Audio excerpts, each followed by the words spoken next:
As Trump takes the reins of executive power in the US, liberal and conservative opinion has coalesced around a new figurehead, a new leader of the free world, Angela Merkel. Following Trump's election, the Washington Post described how Angela Merkel, a conservative, became the leader of the free world. Philip Alterman in The Guardian described Germans as being daunted by great expectations as Obama passes baton to Merkel, claiming Merkel finds herself in the uncomfortable position of being under pressure to teach the values she once admired in America back to the United States. It is a global consensus. For the Irish Times, Merkel is now leader of the non-populist free world. The Australian asked, can Angela Merkel lead the free world? It answers clearly, Angela Merkel is left as the last powerful defender of liberal values in the West. Merkel herself, the paper reported, declared that she would do everything to work well with the new president, but insisted that the basis for cooperation would have to be democracy, freedom and human rights worldwide, and to strive for an open and liberal world order. The Times of Israel celebrated her rise from austerity queen to leader of the free world. On occasion, this gush has provoked an emetic response.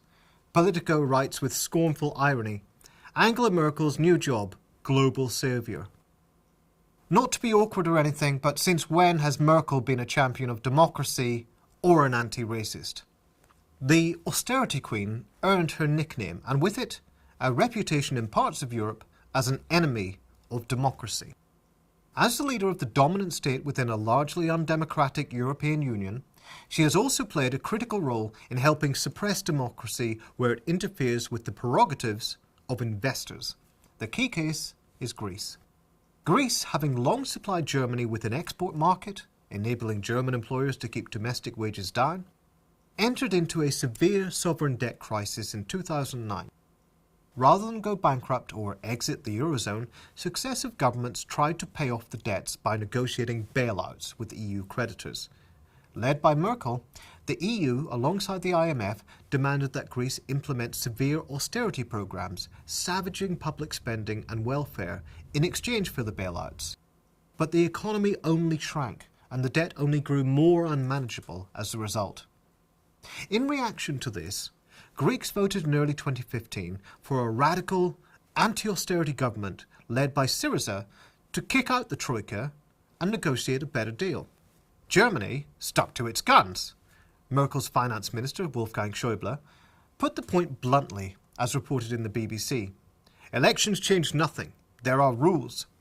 Rather than recognise the election result, Germany demanded more and more stringent austerity. And as it became clear that Greece could never possibly repay the debt and would need debt relief, Angela Merkel sadistically insisted, I do not envisage fresh debt cancellation. In the end, with Greece on the brink of bankruptcy, the elected government caved to the unelected institutions.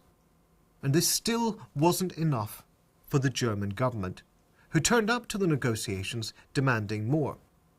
Merkel in effect told Cyprus, as reported in The Guardian, surrender fiscal sovereignty in return for bailout. The troika of lenders would return and would have a say in all relevant Greek draft legislation before it is presented to Parliament. Deutsche Welle reported an EU official, present at the talks, describing the treatment of Cyprus as mental waterboarding. German media, which tended to be biased against Greece, was shocked by what Spiegel Online, quoted here in Newsweek, called a catalogue of cruelties. Taz reported outrage across Europe at the authoritarian and egotistical behaviour of the Germans. This brutal punishment beating was carried out for the attention of the whole of Europe.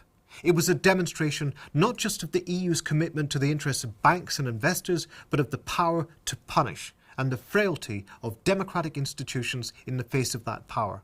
Is it not possible that this, as much as anything else, destroyed the reputation of the European Union among voters and fueled the backlash currently being organised by the right? Naturally enough, when it comes to issues like white supremacy and human rights, Trump makes Merkel look like a good deal.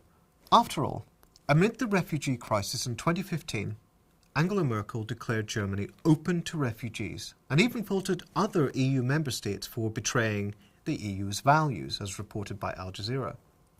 This, coming shortly after the ritual sacrifice of Greece, cast a benign new light on Merkel. It generated such gushing coverage as this Guardian piece extolling Mama Merkel, the compassionate mother of Syrian refugees. And Trump has made a hobby of attacking her.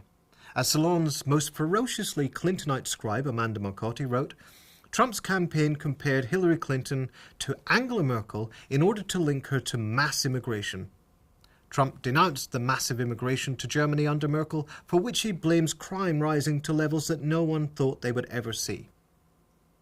This draws on the German far-right's hatred for Mutti for allegedly supporting multiculturalism.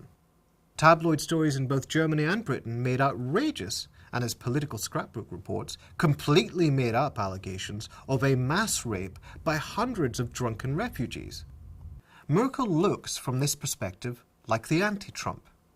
But not so fast. Merkel has been all too happy to support illiberal policies attacking ethnic minorities, as she did as recently as December when, as Time magazine reports, she called for a ban on the burqa, a full-face veil worn mainly by Muslim women, in order to prevent any parallel societies developing. Merkel also promised a far harsher regime for migrants. As the Financial Times reported, behind the scenes, Germany's Willkommenskultur has been drastically revised. The government has rolled up the red carpet and replaced it with an obstacle course. Most recently, as Deutsche Welle reports, she has demanded faster deportations of rejected Tunisian asylum seekers and has, another article explains, cut a deal with Germany's 16 states that will speed up the deportation process for migrants denied asylum. How is it that Merkel is betraying liberal ideals just as she's been championed as a defender of global liberalism? In part, she is attempting to electorally outdo the far-right Alternative for Germany, which has declared Islam to be incompatible with the German constitution. However, this is not the first time that Merkel has sounded a decidedly Trumpian note on immigration and Muslims. Back in 2010, she gave a speech in which she said, reported here by the BBC, that immigrants should learn to speak German and claimed that the multicultural society has failed. This came a year after Merkel had just won another victory in the German federal elections, so she was under no immediate electoral pressure. It all comes back to Merkel's leadership role in the European Union. One of the laws of the Union, originally developed in 1985, is the Schengen Agreement. Incorporated into the EU legal structure with the Treaty of Amsterdam in 1997, this law allows for the free movement of people within the Union. This was a logical extension of the plans to create a single market, in effect, to treat the members of the European Union as parts of one interlocked capitalist economy.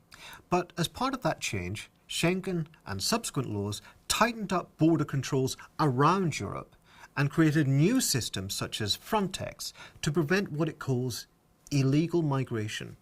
The logic was racist, deeming non-Europeans illegals, and developing a vigorous surveillance and monitoring system to arrange speedy deportations. Since 2009, the unelected executive of the EU, the European Commission, has been developing new protocols under the rubric of the European Pact on Immigration and Asylum, tightening up frontier controls and mandating deportation of all illegals in all member states. Merkel's job as the leader of the most powerful member state in the EU is to ensure the system of open borders and open markets can continue to work internally, and that means orchestrating the anti-immigrant animus along Islamophobic and anti-refugee lines. In this spirit, Merkel led EU states in cutting a deal with Turkey's ruler Erdogan.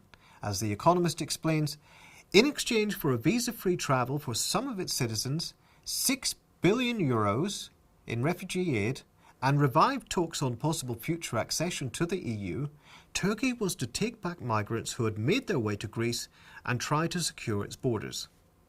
This came less than a year after she had declared Germany open to refugees and scolded other European states for not doing more.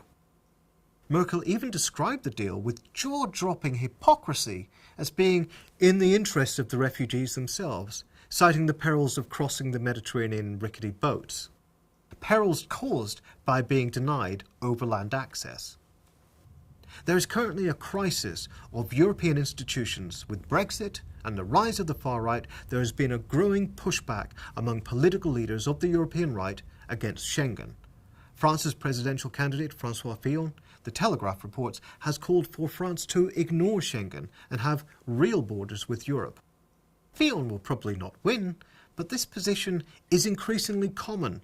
It is highly likely that Europe will become even more exclusionary, more racist, in order to externalise its growing internal crises. And this is the problem with looking to neoliberal managers as possible defenders of liberal democracy. They run a system of racist exclusion which regularly validates the obsessions of the far right. They organise an economic system geared to the benefit of investors, whose exclusions produce widespread anger. They run an undemocratic system of power which gives ample material for nationalist, populist backlash. And when it all hits the fan, they are the first to give ground to racism. And that's Angela Merkel in a nutshell.